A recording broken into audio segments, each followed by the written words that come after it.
दोस्तों, आप मानो या ना मानो, हर कोई चाहता है अपनी याददाश्त बढ़ाना, अपनी कामयाबी की उड़ान भरना। कामयाबी वो शय है जिसकी चाहत हर किसी को होती है, पर कामयाबी मिलती किसी किसी को है। इसका कारण आप ये सोचते होंगे कि किसी इंसान के पास ज़्यादा बुद्धि, ज़्यादा दिमाग है, तो आप गलत सोचते हैं। सभी इंसानों के साथ एक समान, एक स्वरूप प्रकृति ने बुद्धि दिया है।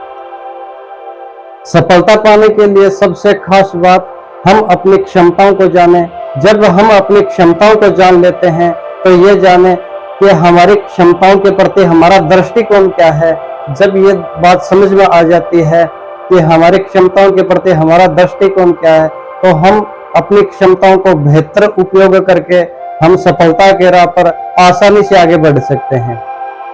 यदि हम सब में असीम क्षमता है, तो हम अपने असीम क्षमताओं का उपयोग कैसे करें। सफलता पाने के लिए सबसे खास बात, हम अपनी क्षमताओं को जानें। हम जैसे ही अपनी क्षमताओं को जान लेते हैं तो ये जानें कि हमारे क्षमताओं के प्रति हमारा दृष्टिकोण क्या है। जब अपनी क्षमताओं के प्रति हमारा दृष्टिकोण समझ में आ जाता है तो हम किसी हद तक सफल हो सकते हैं। दृष्टिकोण से इतना प्रभाव पड़ता है, तो दृष्टिकोण को सकारात्मक कैसे बनाएं। दृष्टिकोण को सकारात्मक करने से पहले हमें यह समझना होगा दृष्टिकोण तय कैसे होता है। दृष्टिकोण तय होता है हमारे मस्तिष्क में विचार किस तरह के चल रहे हैं। हमारे मस्तिष्क में जिस प्रकार के विचार चल रहे हैं, हम चीज़ों को उसी तरह से देखने लगते हैं।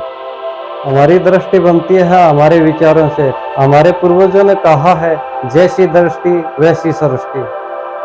हमारी दृष्टि बनती है हमारे विचारों से। यदि हमारे विचार पॉजिटिव होंगे तो हमारी दृष्टि पॉजिटिव होगी। यदि हमारे विचार नेगेटिव होंगे तो हमारी दृष्टि नेगेटिव होगी। हम अपने विचार पॉजिटिव रखकर जीवन में लगातार आगे बढ़ सकते हैं। हम अपने विचारों का निर्माण कैसे करते हैं और कैसे पैदा होते हैं, ये तो अभी तक विज्ञान के लिए रहस्य है। विचार तरंगों के रूप में वायुमंडल में तैर रहे हैं। विचार तरंगों के रूप में वायुमंडल में तैर रहे हैं। मस्तिष्क अलग अलग तरंगों को ले रहा है और छोड़ रहा है। ये ठीक वैसे ही है जैसे एक रेडियो है। रेडियो को हम कहाँ ट्यून करते हैं, गाने के स्टेशन पर या समाचार के स्टेशन पर। यदि गाने के स्टेशन पर लगाएंगे तो हमको गाने सुनाई देंगे। यदि समाचार के स्टेशन पर लगाएंगे तो हमको समाचार सुनाई देंगे।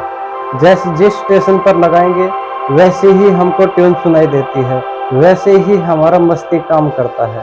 वायुमंडल में पॉजिटिव नेगेटिव हर तरह के विचार तैर रहे हैं। हम किस विचार के प्रति ज़्यादा ग्राही हैं, पॉजिटिव विचार के प्रति या नेगेटिव विचार के प्रति।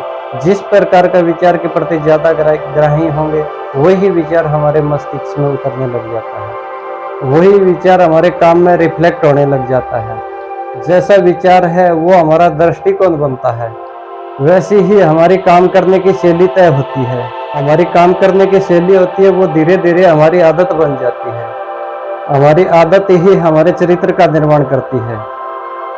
चरित्र ही हमारे भाग्य का निर्माण करता है। ये कड़ी एक से एक सारी जुड़ी हुई है।